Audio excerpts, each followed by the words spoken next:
ये कहानी है गरीब सोमू की। सोमू अपने गांव के बाजार में सब्जियों का ठेला लगाता था। वो उन सब्जियों को अपने घर के पीछे ही उगाता था। खेती के लिए उसके पास बहुत थोड़ी सी ही जमीन थी। वो जितनी भी सब्जियां उगाता उन्हें अपने ठेले पर रखकर बाजार में बेच दिया करता था। सोमू पर अपनी पत्नी राधा और 2 बच्चों की जिम्मेदारी थी। सारा दिन मेहनत करने के बाद भी सोमू इतना नहीं कमा पाता था कि उसके पूरे परिवार का पेट भर सके। फिर एक दिन, हे भगवान, बस यही बाकी रह गया था। सोनू, पिंकी, कितनी बार समझाया है तुम दोनों को कि ठेले के ऊपर चढ़कर मत खेला करो। देखो क्या कर दिया तुम दोनों ने। इधर आओ जरा, आज मैं तुम दोनों को नहीं छोड़ूंगा। दोनों बच्चों ने ठेले के ऊपर कूद कूद कर उसे तोड़ दिया था। ये देखकर सोनू को बहुत गुस्सा आ रहा था। वो हाथ में छड़ी लेकर अपने बच्चों की तरफ बढ़ता है, लेकिन तभी उसकी पत्नी राधा उसे रोक लेती है और उससे कहती है, अरे ये क्या कर रहे हैं आप? बच्चे हैं। देख क्या किया है तेरे लाडलों ने। अब तू ही कैसे लेकर जाऊंगा बाजार में सब्जियां। सोनू, पिंकी, चलो माफी मांगो बाबा से। सच में इस बार तो तुम लोगों ने बहुत बड़ी गलती की है। माफ कर दो बाबा, जानबूझकर नहीं किया। हाँ बाबा, गलती हो गई, माफ कर दो। आगे से कभी ठेले पर नहीं चढ़ेंगे। अब क्या नहीं चढ़ोगे? ठेला बचा ही कहाँ है? सालों पुराना ठेला था मेरा, किसी तरह काम चला रहा था। अब तो इसकी मरम्मत भी नहीं हो सकती, और नया ठेला लेने के लिए मेरे पास पैसे नहीं हैं। सोनू उदास होकर वहाँ से चला जाता है और घर के पीछे जाकर सब्जियाँ तोड़ने लगता है। तभी राधा उसके लिए खाना लेकर वहाँ आती है और सोनू से कहती है, सुनिए जी, धीरज रखिए। ऊपर वाला जब मुसीबत देता है तो उसका हल भी जरूर देता है। कुछ न कुछ कर ही लेंगे। चलो अब ये चिंता छोड़ो और खाना खा लो। यहीं रख दो, खा लूंगा। राधा खाना छोड़कर घर के अंदर चली जाती है। सोनू सारी सब्जियां तोड़कर जमीन पर रख लेता है और फिर हाथ धोकर जैसे ही खाने की तरफ बढ़ता है तो वहाँ एक बूढ़ी अम्मा आ जाती है और सोनू से कहती है, बेटा, बुढ़िया को कुछ खिला दे बेटा, भगवान तेरा भला करेगा। भगवान क्या भला करेगा अम्मा, उसने तो सारी मुसीबतें मेरे ही नसीब में लिख दी है। खैर, तुम्हें भूखा नहीं जाने दूंगा, ये लो, खा लो। सोनू बूढ़ी अम्मा को अपना खाना दे देता है। बूढ़ी अम्मा खुशी खुशी वो खाना खा लेती है और फिर सोनू से कहती है, बेटा, तू और तेरी घरवाली बहुत अच्छे हैं। मैं जब भी तेरे दरवाजे पर आई हूँ कभी भूखी वापस नहीं लौटी। तू देखना बेटा, भगवान तेरी जरूर सुनेंगे। हाँ अम्मा, मेरी तो सुन नहीं रहे, काश तुम्हारी ही सुन ले भगवान। वैसे बात क्या है बेटा, तुझे इतना परेशान तो कभी नहीं देखा इससे पहले। सोनू अपनी सारी परेशानी बूढ़ी अम्मा को बताता है। सोनू की बात सुनकर बूढ़ी अम्मा मुस्कुराती है और वहाँ से चली जाती है। फिर कुछ ही देर बाद वो बूढ़ी अम्मा वापस आती है। उनके हाथों में एक बड़ी सी टोकरी थी। वो उस टोकरी को सोनू को देते हुए उससे कहती है, ले बेटा, ये रख ले, जा इसमें रख कर बेच अपनी सब्जियाँ। पर अम्मा, ये तुम कहाँ से लाई? पुरानी टोकरी है, सालों से है मेरे पास। अब मेरे तो हाथ पैरों में जान नहीं कि इसका कुछ इस्तेमाल कर सकूं। बस इतना याद रहे बेटा, इस टोकरी पर टोक लग जाएगी अगर तेरे मन में लालच आया तो। बहुत बहुत शुक्रिया अम्मा, तुम नहीं जानती तुमने कितनी बड़ी मदद की है मेरी।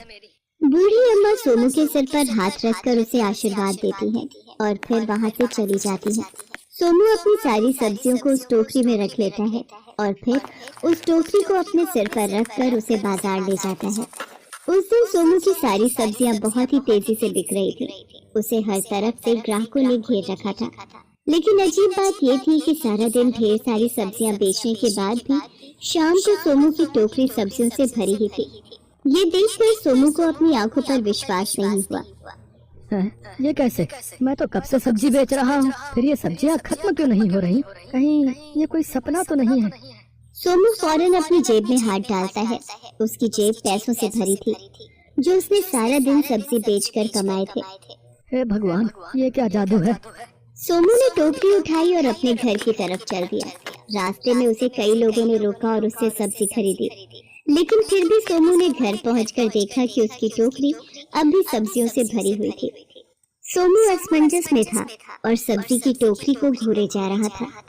तभी उसकी पत्नी राधा वहाँ आ गई और सब्जी से भरी टोकरी को देखकर बोली, अरे ये क्या, आज एक भी सब्जी नहीं बिकी। ये टोकरी तो वैसी की वैसी ही है जैसी सुबह लेकर गए थे। नहीं राधा, बल्कि आज तो पूरे दिन ग्राहक आते रहे, लेकिन कमाल की बात है कि ये टोकरी अभी भी भरी हुई है। मैं यही तो देख रहा हूँ इतनी देर से। हैं? ये कैसे हो सकता है जी? आपकी तबीयत तो ठीक है ना? हाँ राधा, मैं सच कह रहा हूँ। यकीन नहीं होता तो ये देखो, ये सारे पैसे सब्जी बेचकर ही कमाए हैं मैंने। सोमू अपनी जेब से पैसे निकालकर राधा को दिखाता है। तब जाकर राधा को सोमू की बात पर भरोसा होता है। वो सोमू से कहती है, देखा जी, मैं ना कहती थी भगवान हमारी मदद जरूर करेंगे, तभी तो उन बूढ़ी अम्मा को हमारी मदद के लिए भेज दिया उन्होंने। मुझे तो पूरा विश्वास है ये टोकरी जादुई है, जादुई। हाँ राधा, मुझे भी यही लगता है, लेकिन फिर भी चल एक बार मिलकर खाली करते हैं इसे। सोमू और राधा मिलकर उस टोकरी में से सब्जियां बाहर निकालने लगते हैं, लेकिन उन्होंने महसूस किया कि वो जैसे ही एक सब्जी बाहर निकालते थे, उसकी जगह फिर से वही सब्जी वहाँ से खुद ब खुद आ जाती थी। वो टोकरी में से सब्जी निकालते रहे और सब्जियां अपने आप बढ़ती रहीं। ऐसे ही कई घंटे बीत गए और सोमू के घर में हर तरफ सब्जियों का ढेर लग गया। वाह राधा, अपनी तो किस्मत खुल गई। ये टोकरी तो सचमुच जादुई है राधा। हाँ, ठेला क्या चीज है, अब तो हम जो चाहे वो खरीद सकते हैं जी। सोमू के पास अब बेचने के लिए बहुत सारी सब्जियां थी। वो गांव के बड़े दुकानदारों को घर बुलाकर अपनी सब्जियां उन्हें बेच देता है। वो लोग खुद ही सोमू के घर से सारी सब्जियां उठवा कर ले जाते हैं। इस तरह सोमू की सारी मुसीबतें एक ही पल में उस जादुई टोकरी ने हल कर दी थी। सोमू और राधा हर रोज मिलकर टोकरी से खूब सारी सब्जियां निकालते और फिर उन्हें बेच दिया करते। इस तरह कुछ ही दिनों में सोमू काफी अमीर हो गया। उसने खुद सब्जियां उगाना छोड़ दिया और अब एक बड़े से घर में अपने पूरे परिवार के साथ रहने लगा। फिर एक दिन, राधा, मैं एक बात सोच रहा था। हाँ बोलिए ना। अगर इस टोकरी में सब्जियां कभी खत्म नहीं होती तो दूसरा सामान भी तो खत्म नहीं होगा ना?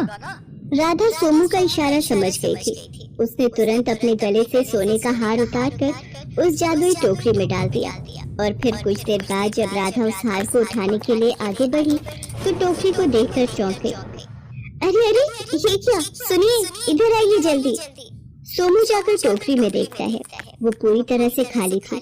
टोकरी में ना तो सोने का हार था और ना ही कोई सब्जी उसमें थी। सोमू और राधा को कुछ समझ नहीं आ रहा था। उन्होंने पास ही रखी एक लौकी उस टोकरी में डाली। वो लौकी टोकरी में डालते ही गायब हो गई। सोमू ने अपना सिर पकड़ लिया। अब उसे बूढ़ी अम्मा की कही आखिरी बात याद आ रही थी।